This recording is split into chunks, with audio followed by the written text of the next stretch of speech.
So this has been a great day. We started off with the leadership on both the U.S. and African side, and we are really privileged to be ending today's session, the AGOA Private Sector Forum, with leadership. And so let me invite to the stage for a fireside chat and ask them some questions, Minister Ibrahim Patel and Deputy Secretary of Commerce Don Graves. Please come to the stage.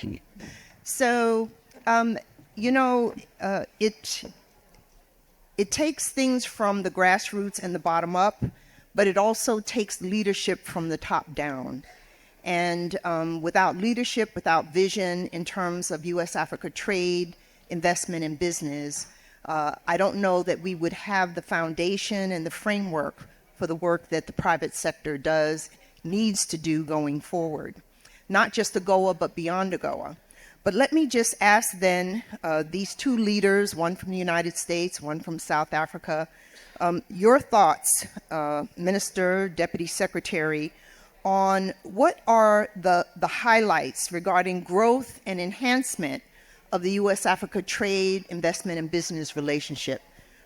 So maybe we can start with Deputy Secretary Graves. Is that okay? Yes, that's good. Well, thank you, Flory. And I loved what the previous panel said. So many of their words and what's been said earlier in the day, I think resonate with what the minister and I were discussing earlier this morning. Huge opportunity, we think, coming out of this ministerial forum to reiterate the work that I think the minister has been talking about. We have to get AGOA reinstated. We have to have it in place. But more importantly, we have to take advantage of AGOA in ways that we haven't as of yet.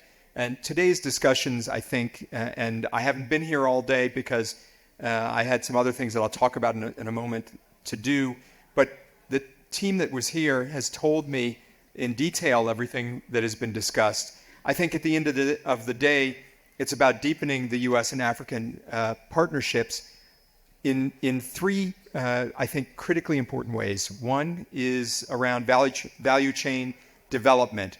That is a huge opportunity for all of us. It's a priority to ensure that our economic ties are actually creating meaningful economic opportunities, of course, in the U.S., but especially here on the continent. And part of that is also regional value chain development, so that it's not just about any one particular country building these value chain, but utilizing, as was said just in the last panel discussion, utilizing the AFCFTA more effectively so that we can build the types of globally resilient, globally important value chains that I think are going to drive our economies going forward.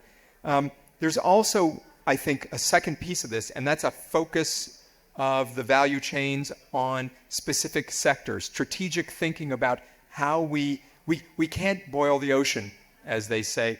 It's important that we look at those specific sectors that are critically important and where African countries, and especially the African business sector, is poised to see significant growth and to lead the world in development going forward. It's all about what's possible in the next 5 to 10 years as the continent grows, but also as we see so many of these industries and sectors developing more rapidly. Africa can be poised in those, but only if we think about this in a more strategic manner. And then one of the things that the minister said this morning that resonated with me, and I mentioned it a moment ago, is I think your words were, we need to do more. And what that means, what I took that to mean was, AGOA has been useful for those that have been have taken advantage of it, both countries and the businesses. But two, we have to get more engagement, more utilization, and we have to do it, more strategically. It's going to require a great deal of hard work, and that's going to mean making the business enabling environment to work more effectively so that businesses can take advantage of these opportunities that we're creating. And Minister, one of the reasons that I wasn't here for the entirety of the day is that I actually took advantage of an opportunity to see just how good the South African business enabling environment is. A U.S. company, Equinix, which has invested $160 million in infrastructure development. Oh, thank you. I have water. I'll pass it to the minister. $160 million digital infrastructure investment, building a data center, 4-megawatt data center that will expand, I think, to 16 megawatts maybe by the time they've completed their second phase. It's why that's important is it's doing a few things. One, it's building capacity here, certainly so that businesses can use the data center in South Africa, but it's positioning South Africa as a leader in this space. The data center is going to provide services not just to South African businesses, not just to African businesses, but they already have customers lined up around the globe to take advantage of it. So it's an American company that's investing significantly here in South Africa that will provide services to the region and to the world. And we're upskilling. We're creating the type of transfer of knowledge and technology that will enable the South African business community to grow, because now you have a skilled workforce and an enabling environment that works. And then that will then create opportunities for more U.S. businesses to participate and invest more in South Africa, and South African businesses to do the same in the U.S. Anyway, I've talked more than I probably should have, but I just wanted the minister was spot on this morning, so I just wanted to say that I heard you and that we actually saw that in action today with the visit. Wonderful. Thank you, Deputy Secretary. You were spot on as well. Mr. Minister, and you have been leading industrial policy and now trade and competition policy here, and you have historically, been involved in South Africa in the development of your industrial policy, your trade policy. You've been significantly involved in AGOA for many years. So what are your thoughts on and highlights of how we can grow and enhance the U.S. Africa trade and investment and business relationship? Well, first, thank you very much, Florrie. I listened to Deputy Secretary Don Graves, and if I had rehearsed everything he said and repeated it, I would be completely comfortable. I think he's hit all the buttons on what's necessary. So let me start perhaps from come at it at a different angle, but really in the same direction. For us, an early renewal is enormously helpful, and it's helpful for a few reasons, some of which are not immediately obvious. The obvious reason is that because AGOA is a market access arrangement, procurement decisions are absolutely critical. And large corporations don't make procurement decisions by the week. They plan ahead. The lead time for production may be something of the order of 3 months or 4 months, but placing an order and knowing that you've got your supply chain working is a thing of many years. The later we get to the point of renewal, the more the pipeline of procurement will dry up. It may then take off again thereafter, but when you lose momentum in a market, it's enormously hard to recover it, because ultimately what retailers and corporate clients want is reliability of delivery. They want predictability. They want their product when they need it, when the market needs it, not when the regulatory stars are aligned. And so if we are market driven in these things, we lose out for a late extension. But there's another reason, and it's to do with investment.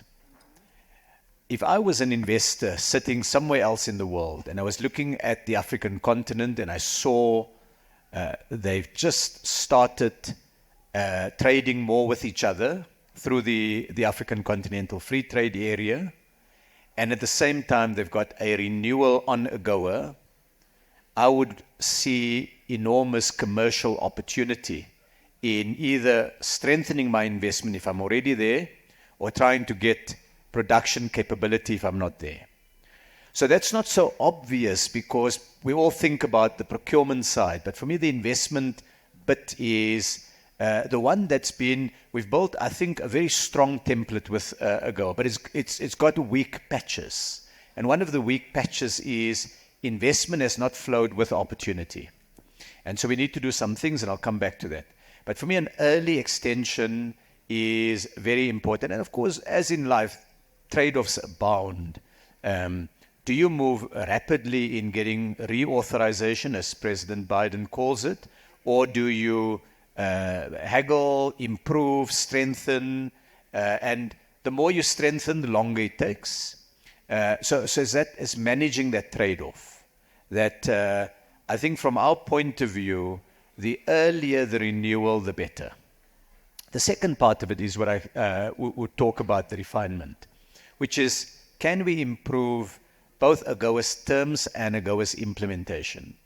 Now, there are some products that we can bring in. For example, I just walked through the exhibition. I really want to encourage you, spend a few hours in the exhibition. It's just talk to the stand holders. You're going to find the most amazing stories. So as I came here, someone came over, youngish person, and he wanted me to have a packet of coffee. And he sources his coffee from the beans from Ethiopia. He grinds it here in South Africa and he markets it here. Now, that is one of, I don't know how many examples there. Maybe 45 minutes ago, I went past a large tire manufacturer, and they indicated they've got a whole blob, if that's the right collective noun, of rubber.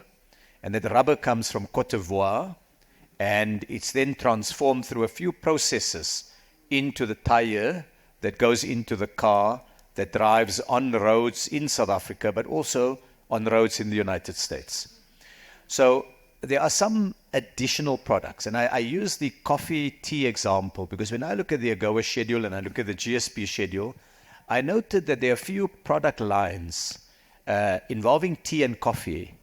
And by the way, the old saying, for all the tea in China will soon be replaced by for all the tea in East Africa, because there's some amazing things happening in East Africa on the tea production side.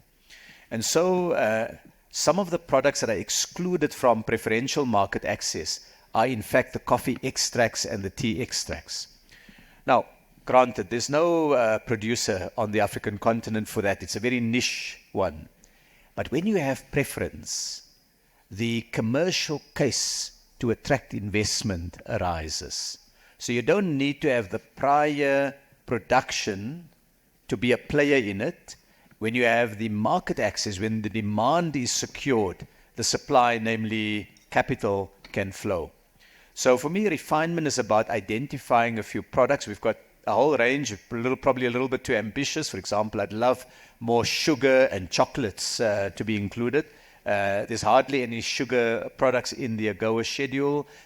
Some chocolates. We're the home of, the continent's home of the raw materials, and it gets sent elsewhere for processing. So there's that leg of seeing what can we enhance. But as I say, trade-offs. If we go for too ambitious a program, and there are too many commercial interests in the US that may be worried about it and it slows the process, I would put more emphasis on speed of renewal. Another part of it is the technical support for small and medium businesses. Larger businesses typically can have the capability, the wherewithal to enter a difficult market to get into, which is the US market. It's difficult because it's such a competitive market. The whole world is competing to get into that market. So it's not virgin territory, it's occupied territory where you have players there already. So for a small or medium-sized business, it's hard to think how do you get into that market. And that's where technical support can really play a very big role. The third leg of it, what we call this morning complementing it, is a trade agreement is a necessary but not sufficient tool. Like you absolutely can't build a home without, a hammer. You're going to need it, but you can't build it only with a hammer. You need the range of tools. And so looking at other elements, and for me, without any question, the single most important thing is a strong investment drive. And now, it's not simply the public relations, going on a road show to the US and showing the opportunity. We need to do some things on the continent. We've got to have a stable and predictable legal environment. Start off with that. Businesses must know when they operate here, there is no shakedowns, there's no need to employ a nephew of the minister, there's no need to worry that there's going to be a tax imposed on 5 minutes notice. There must be a predictable, it's not to say that policies can't change. Policies change in every country, in democracies and in non-democracies. But the thing is that if businesses know the landscape, they know for a couple of years you can bank on the following legal regime. If they know that property rights are secured, if they know that enforcement of contract is available through an independent judicial system, those things are quite fundamental if you're going to bring big sums of money where the return takes time. If it is smash and grab investment, in other words, you come in quickly, you make a huge return immediately, and what happens then doesn't matter very much. Then the legal regime doesn't matter very much. But Africa needs that kind of patient capital that helps to boost long-term development. And we need to give investors the sense that they are going to get that return. And so it means political stability. Political stability doesn't mean that there won't be robust arguments in the public sphere. I mean, it happens in the United States. It happens everywhere in democratic countries. But it's about saying that irrespective of the party in power, there's a common understanding within the political establishment. There are certain things that you need to do to maintain a favorable business ecosystem. And that, I think, those are important things for us to also deal with. So in the AFC FTA discussions, if by now you can pronounce that acronym, you've secured one thing out of the business forum. We're not very good at marketing, but it is what it is. We've named our child what we've named our child, and we're going to call it the AFC FTA. But on the AFC FTA, what we've said is we need to complement it. We need a few protocols. And one of the protocols is an investment protocol. That investment protocol, yes, it can delineate. Governments do things. We deal with trying to address the legacies of the past, what is called affirmative action in the United States. It's a legitimate basis of policy. But at the same time, you can't get to the point where there is expropriation of property, or there is an undue limitation of the rights of property holders to pursue what is required to get a return. So it's about balance. And businesses are robust people. The firms here, they've been in all kind of territories. But as long as they know that there's a policy frame. So for me, those are some of the takeouts that there's a little bit of homework we need to do if we're going to really attract serious capital. And there's more we can do through working with our friends in the United States to open up the window. Now, the world is thinking of de-risking. It's not just geopolitics. Yes, that's a big part of it. But COVID was not about geopolitics. COVID was about a more volatile, unpredictable world where you don't know what will happen. It could be a climate change matter. It could be a pandemic. These are let's call them the products of global economic integration. It comes with enormous benefits for humanity. It comes with huge challenges that we have to navigate. And so as corporations do that, they don't want to concentrate risk. They don't want to have all of their production in one locality in the world. Africa is well positioned to say, hang on, we're putting up our hand, come and look at what we're capable of doing. And that's why we've put a little bit of time and effort into this exhibition, is to move away from the idea that this is a continent that makes beads and can only grow fruit and vegetables and dig things from the earth. You'll see there sophisticated product. And as I say, walk around and you'll see. I mean, I've just come from a company that does a product that's fundamental to cancer treatment. And when I told a big American-based health firm, they didn't know that we're a major exporter of this product, radioisotopes. As one example of it, you'll see a drone, and drones can be used for very good, peaceful purposes, agriculture, healthcare, all sorts of things. You'll see a huge drone there made in South Africa. That's you'll see, public transport with. Talk to the chap there. He's talking now about the next generation of his bus, which has to be green hydrogen. He recognizes the world has changed, and he wants to change with that.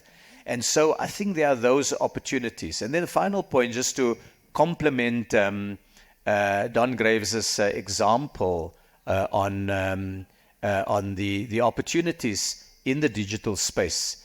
Beyond the example that was given, there's also the question, another part of infrastructure, which is fiber. So Google decides to run a line, and they talk to us, and we're very excited. They come to the President's Investment Conference. They make the announcement. It's going to be, so many millions of dollars, which sounds a lot more once it's translated to rand. And they then build this line. So it's an undersea cable, and it connects South Africa with West Africa and with Europe. Now, what it does, of course, it's great for all sorts of reasons. You can do banking transactions, you can have chats, you can download Netflix movies, even if they are in Europe or in the United States. But they also create an infrastructure that allows us now to build an entirely new industry, the call center industry. And so South Africa now, we've been running this for a couple of years. We now have thousands of employees in call centers, but they're not your typical call center that does the routine. Someone in the U.S. calling their Main Street bank, and the call is routed to another country. Yes, we do that too, but we're now finding that more sophisticated, value-added services by trained graduates, people with university degrees, can be provided here cost-effectively compared to other parts. But we got the skill. You need the infrastructure. So that fiber line, that undersea cable, is fantastic because it now allows us to expand that business significantly, bringing value to South Africa and services to citizens in other parts of the world. So I think AGOA has got the potential. It's not about reinventing it. It's refining it here and there, complementing it with other things, strengthening it, and getting more out of it. And getting more out of it is a few of these small things. Sometimes we redesign an engine when all it needs is a bit of tuning. It needs a bit of tinkering with it to get it going. And it's easier to tinker and refine and so on than to go out and invent an entire new engine, unless, of course, you're building electric vehicles. Thank you so much, Minister Patel. Now, I know that Deputy Secretary Graves has another commitment, and I know you are tremendously busy as well, hosting the ministerial tomorrow. But let me just turn to DepSec Graves to give us a last few words about recommendations that you would like to make that we can focus on going forward. What would you say about, how we can enhance that relationship that we have with Africa? Thank you, Flory. And let me just say, Minister, I agree with everything you said. And in fact, I carry a card around with me, the Foundations for a Prosperous and Equitable World Economic Order. and you covered basically all of the points. It's shared values, shared democratic values. It's adherence to the rule of law, protection of worker rights, and the education to enable our workers to be able to be more productive and part of this world economic order, protection of intellectual property, the development of international standards that everyone can abide by, creative capital markets, and at the bottom, transparency, clarity, and predictability. So it's all the things that you just talked about. I'll to answer, Flora, your question, I'll go back to a little bit of what I covered before. We have to make sure that we're delivering on what AGOA is meant to be able to do. It's not about governments. I mean, governments are important because they create the rules and the foundation and the guardrails for the roads that we're going to be using, the rubber that makes the tires, that goes on the cars that are being built here in South Africa and shipped to other parts of the world. But it's important to make sure that we're thinking about the business opportunities, that we're thinking about the companies, because they're the ones who actually have to be enabled to be able to do this work. So certainly looking at the challenges that businesses are facing as a result of not being as effective on fine-tuning AGOA. As I said before, thinking strategically about sectors. And I apologize that I am Ambassador Tai is the negotiator for AGOA. We at the Commerce Department are the executors. We're the ones who administer and focus on delivering.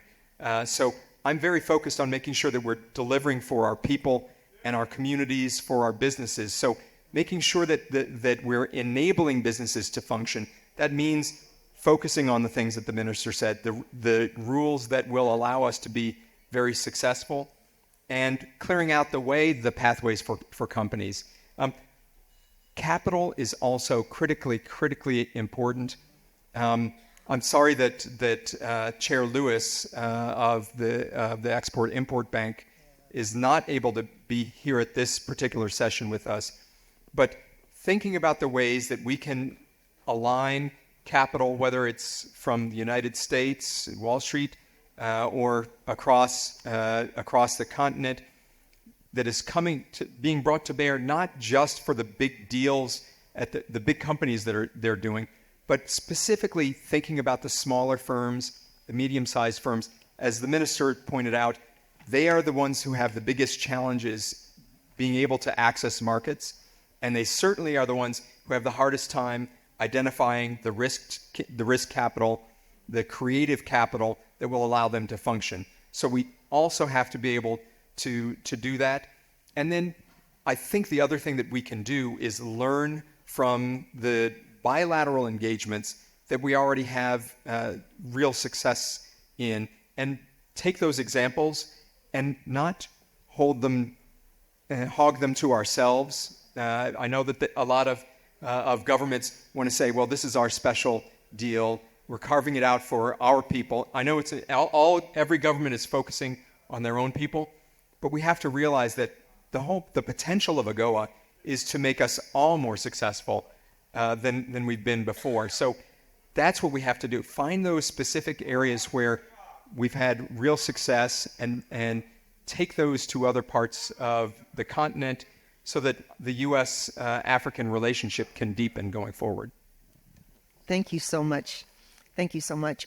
I think that at this point, I don't know, Minister Patel, if you wanted to say a last word before I thank everyone for being here. I don't know if you have to go. If you do, that's fine.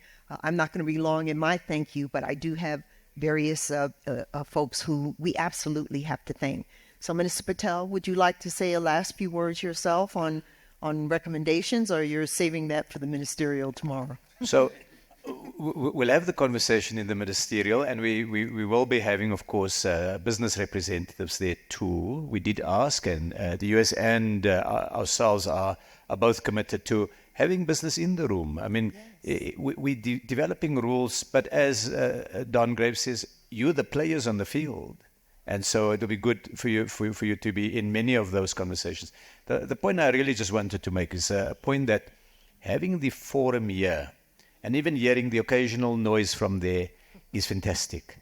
You're in a marketplace. Of course, it's a simulated marketplace because people are not going in there. But this is what it's about. It's all of those businesses there that AGOA is about. We are midwives at best. Flori has been fantastic as a champion, consistent over so many years in seeing the value of deepening the relationship between U.S. business and South African business, and of course facilitating and supporting government engagement with the business community. And I wanted to appreciate that very, very much. Thank you. So thank you. But for me, it's, as Minister Patel said, been a passion of mine, AGOA, and even more broadly than AGOA, bringing together the people, the businesses, and the governments of the United States and Africa to have an economic relationship that benefits both sides of the Atlantic. Let me thank Minister Patel and the government of South Africa for their support of the Private Sector Forum. Thank Deputy Secretary. I'm sorry. So I'm supposed to bring up Mr. Busisi. Yes. I wasn't told that he was here. So please. My apologies. Mr. Busisiwe. Hanki Matabani. How are you, Minister? How are you? To see you.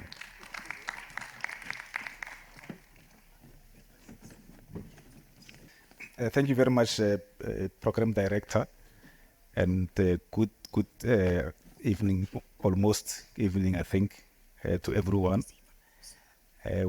I am not going to take too much time. I think you see much time has been lost. But we just want to firstly acknowledge the Honorable Minister, Minister Patel, the Minister of Trade, Industry and Competition in South Africa, Don Grooves, Deputy Secretary, U.S. Department of Commerce, ladies and gentlemen, all protocol observed.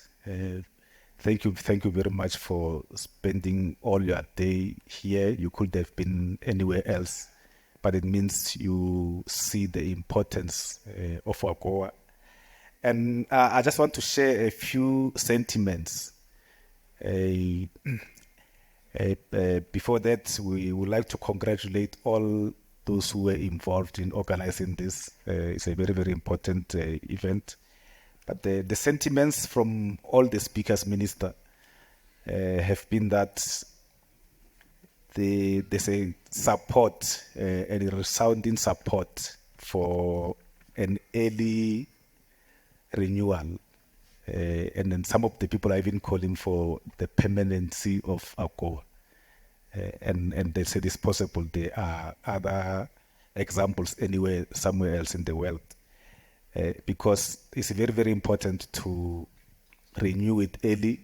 Ideally this year, we're only left with 1.5 months, but ideally within 6 months, so that we create predictability in business. As Minister has said, you need to be predictable and certainty. Because there are companies that are doing business. Someone has mentioned that there are 300,000 jobs that were created. Those companies are sort of watching and being cautious to say, should you continue? Should you do something? So it's important that we renew it as soon as possible. So, Minister, I was saying to you and other policymakers to say, let's continue to lobby. And lobby as hard as possible to make sure that the renewal and possible permanency happens as soon as possible. There've been a lot of lessons that were shared today by a lot of speakers, that AGOA needs to be communicated more, especially to smaller businesses, businesses owned by women, youth, people living with disabilities, so that they can be able to take advantage of that. And the Minister, I would like to congratulate you.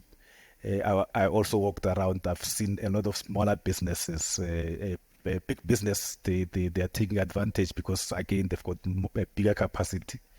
But it's important, and it's incumbent upon all of us to advocate for AGOA to smaller companies, so that they can be able to take advantage for this, because you cannot take advantage for something that you don't know. You have to firstly know it, and then we promise Minister will be able to do that, so that AGOA can reach its full potential. There have been challenges, I think, that have been mentioned. Like any other policy and legislation, it will have challenges. But more than challenges, it's got a lot of opportunities. So let's take advantage of those opportunities. Let's go and lobby those who need to be lobbied wherever we are. And let's go and do business. Africa is open for business. Thank you very much.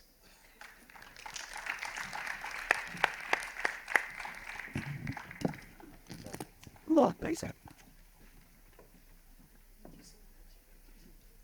So let's give a round of applause to Mr. Matabane from the Black Business Council.